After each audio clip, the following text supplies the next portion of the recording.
Hey guys, it's James and we are back with video 29 of this series. This is FVD. We're going to see how much FVD we need to own to hit $1,000 a month in dividends. FVD is First Trust's Value Line Dividend ETF. What are we going to do in this video? We'll do the same thing we did in the last 28 videos. We're going to head over to First Trust's webpage for FVD. Go over to Seeking Alpha, determine an historical yield from the daily dividend yield chart and the dividend payouts. Come to one dividend yield number. Use that to determine an average amount of FVD we would need to own to hit $1,000 a month. And then this is very interesting for FVD. We're going to compare it to the S&P 500 index, and this is actually one of the very few funds that surprised me how well it did against the S&P 500. So stick around to the end to find out how well FVD did against the S&P 500 in the same time period.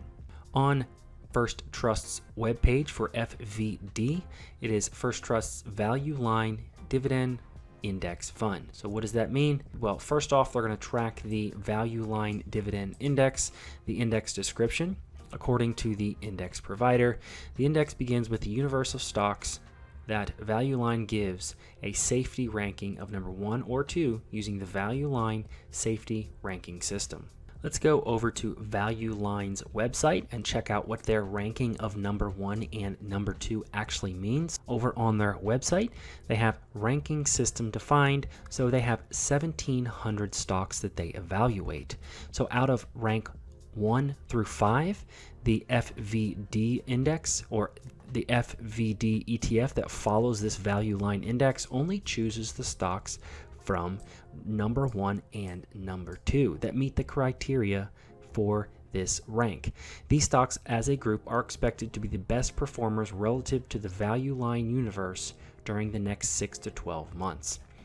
Rank number 2, these stocks as a group are expected to have better than average relative price performance, since many stocks stop in at rank 2 before moving up to rank 1. Some investor strategies is to select equities from among rank 2 and rank 1.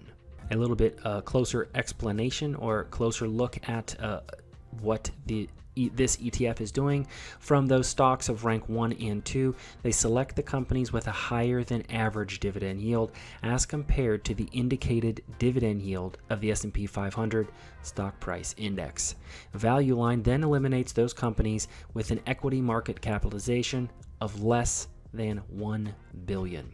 The index seeks to be equally weighted in each of the securities in the index. The index is rebalanced on the application of the above model on a monthly basis. So this is a very strict fund. Every month it looks like they are rebalancing or reweighting this fund. Let's take a look at what their holdings actually are.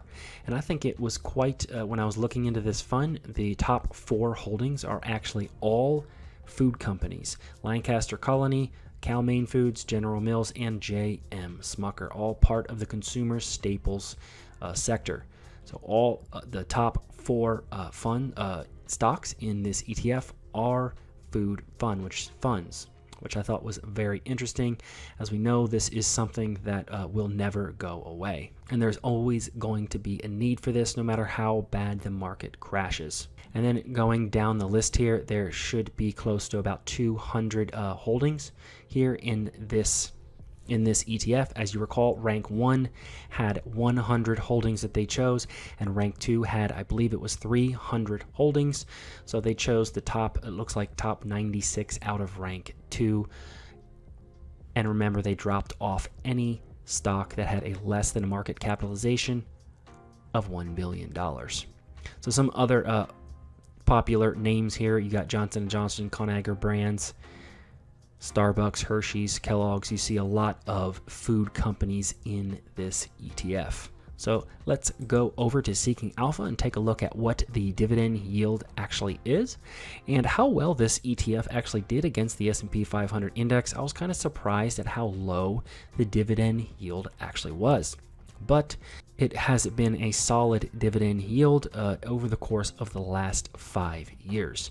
You can see Before March 2020, before the price of everything dropped, it was going anywhere from 2 to 3%, and then it finally normalized out again around the spring of last year of 2021, around 2%, and then it looks like it's hovering around 2% now. So we'll go ahead and use that 2% number. Let's take a look at kind of what the payouts actually look like. And starting in March of 2007, it looks like it has had pretty consistent dividend payouts on a quarterly basis, going trending in the upward direction in this time period of 2007 to 2022. So let's see how much FDV we need to own to hit that $1,000 a month. Whoops, I actually meant FVD, not FDV.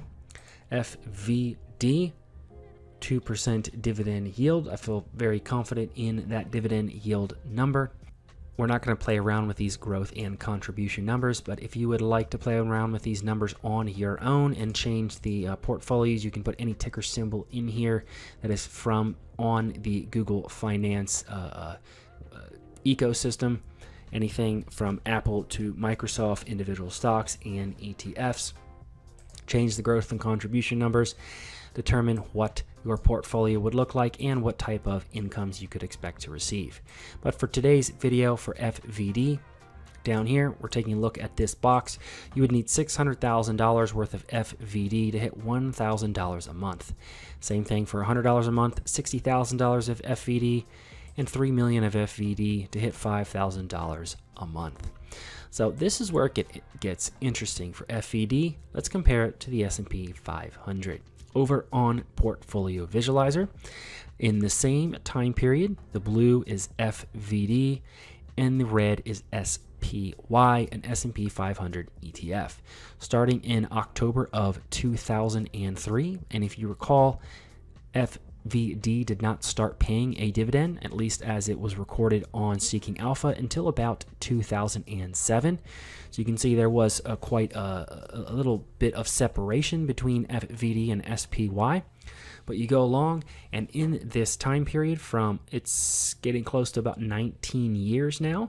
In 19 years, $500,000 in FVD and SPY would have given you a portfolio of $3 million with FVD at the current date, or at the end of last month, August 2022. So 19-year time period, $500,000 to $3 million, and SPY $500,000 to $2.7 million. That gives us a CAGR, cumulative annual growth rate, with dividends reinvested for FVD at 10% per year, and for SPY with dividends reinvested a 9.37% cumulative annual growth rate. So I find this very interesting that this fund actually did outperform, at least in this time period, outperform the SPY, the only fund to do so, or at least the only fund to do it in its entire history of comparison. That doesn't mean at any time period along this chart from 2003 to 2022, it doesn't mean that FVD would have outperformed in every single time period. Just from this time period of October 2003 to August of 2022. Let's see what type of incomes you would receive if you did not reinvest the dividend. And if you didn't reinvest the dividend, it looks like the SPY would come out on top, as FVD does pay a higher dividend yield than SPY. You'd be drawing out the dividend yield and not reinvesting it back into the fund. Coming down on the chart here, FVD, very actually surprisingly, it looks like in 2003, 4, 5, and 6, FVD did pay a dividend yield, and that was not recorded on Seeking Alpha. Since then, it looks like FVD has stayed very consistent in paying very close to the same dividend yield as SPY. Very interesting fund here. So that is it for FVD. If you had a 2% dividend yield with FVD, you would need $600,000 of FVD to hit $1,000 a month. Hit that like button. Let me know what you thought of this video, and thanks for watching.